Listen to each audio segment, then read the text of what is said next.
Today I will be giving you a video tutorial on email. I will be telling you how it works, what it does, how it's used and what it's used for.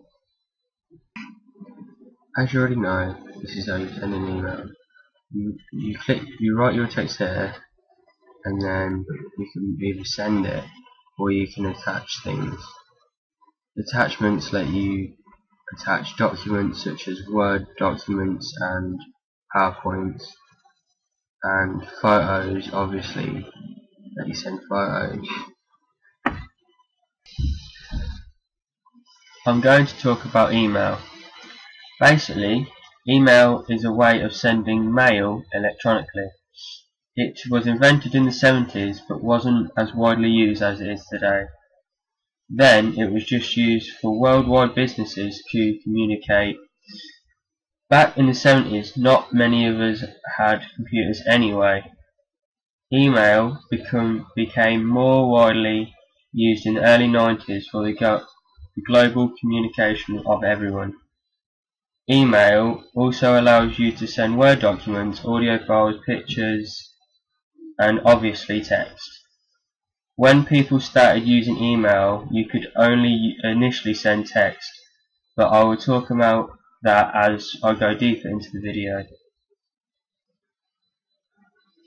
Email allows people to communicate with anyone in the world, providing they have their own personal email address. You can literally talk to anyone.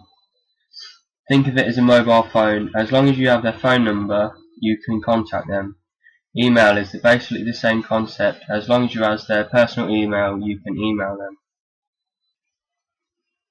After you click send, there are 5 stages. Firstly, the sender workstation sends the email. Secondly, SMTP servers look at the message and examine where it is going and identify the address in which the email is going. Thirdly, the SMTP servers establish the connection to the recipient email server. Fourthly, the email is handed over to the server and checked for spam or other viruses. 5. When the spam checks are complete, the email gets delivered to the specified server. First things first, when sending an email, you have to set up an email address. It does not really matter which domain name you choose because your email will get to the recipient no matter what domain name you have. And you also have to have the recipient's email address. You may think this is a simple process, but there's much more to it than just pressing send. When you press send, the button starts the whole process. Once you press send, the SMTP servers look at the message, examining the destination and try to find the address for the receiver. If the domain name is the same, e.g. hotmail.com, and yours is the same, there is no need to contact another SMTP server. If the domain name is different, the DNS server has to search for it elsewhere.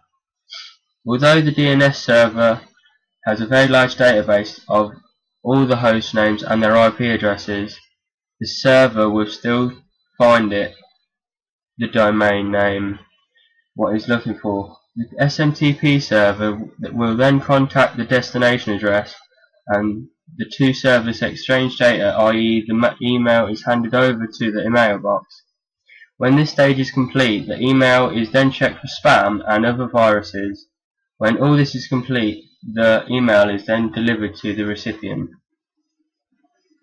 SMTP stands for Simple Mail Transfer Protocol. When SMTP was first invented, people only thought they needed to send text, so therefore SMTP.